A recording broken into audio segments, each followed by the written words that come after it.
In this module, I want to make sure you have a solid understanding of what you can expect in the coming days as you negotiate your job offer.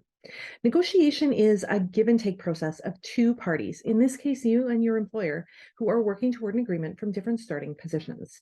You each have different wants and needs, and negotiation is simply the process that will get you from here to a contract that's satisfactory to you both. Now, satisfactory might sound like a strange word to you, especially if you've ever been a part of a high pressure negotiation, like a real estate deal or a high conflict divorce. As a result, you might associate negotiation with a difficult process, one that includes a lot of pressure, high stakes, and a high risk of failure.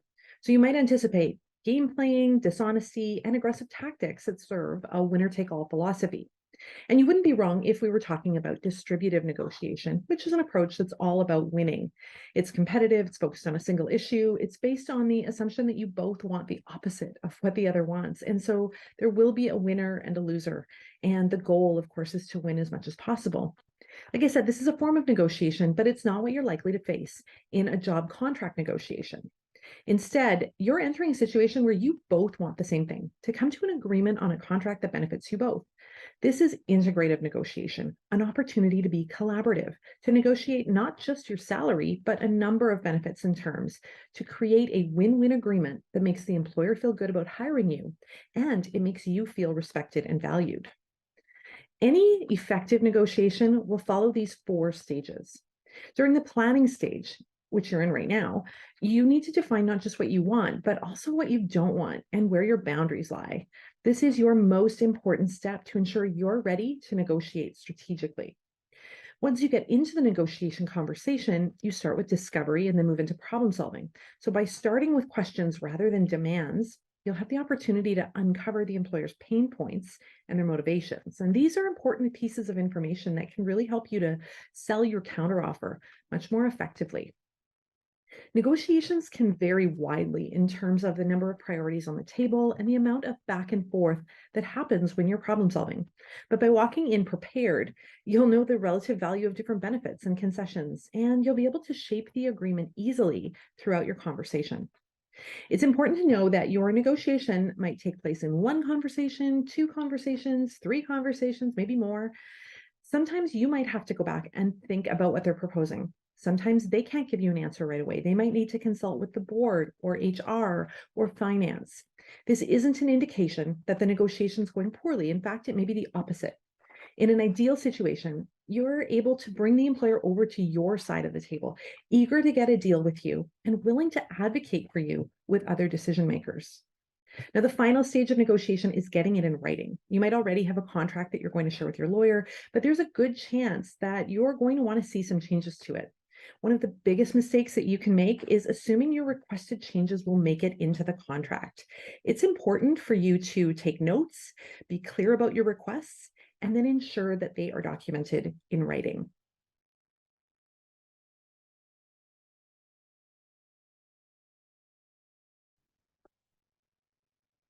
In this video, I want to give you some insight into what happens on the employer's side of the table when a job offer gets made.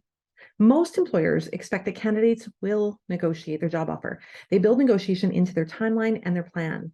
But that doesn't mean that they're going to make the process easy for you. The truth is, most employers have one goal: to get the best candidate to say yes at the lowest possible cost and in the shortest amount of time. Recruitment processes can be exhausting. So once they identify you as the best candidate, what might have felt like a long and drawn out process can quickly become very rushed. Once they identify you as their candidate, they want to make sure you get a reasonable offer as quickly as possible. Now, to do that, they'll assess your background, your interview, and your references to construct an offer that they'd love for you to say yes to. If they've done their research well, you'll find this offer to be compelling, just compelling enough to consider, but definitely not generous. Their goal is to get you to say yes. So they present an offer that makes you question whether it's worth your time to negotiate. It probably won't be a terrible offer, but it definitely won't be amazing.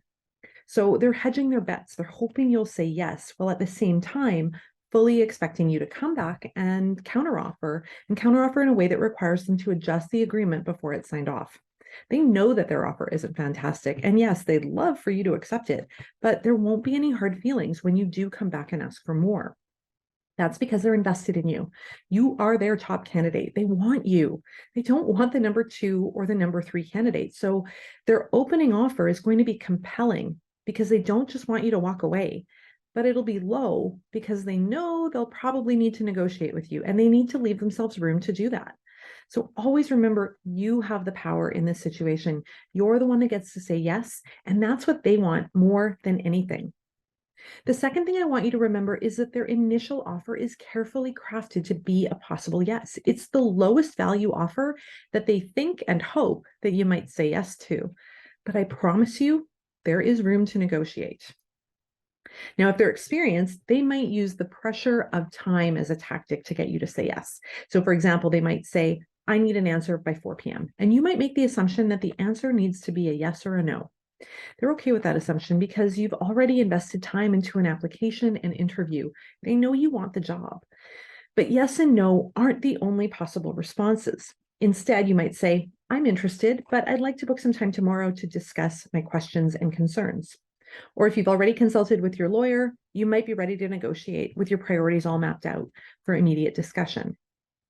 As I've said before, they expect you to negotiate, even though they hope you'll say yes. So please take advantage of that expectation to build the best contract for you.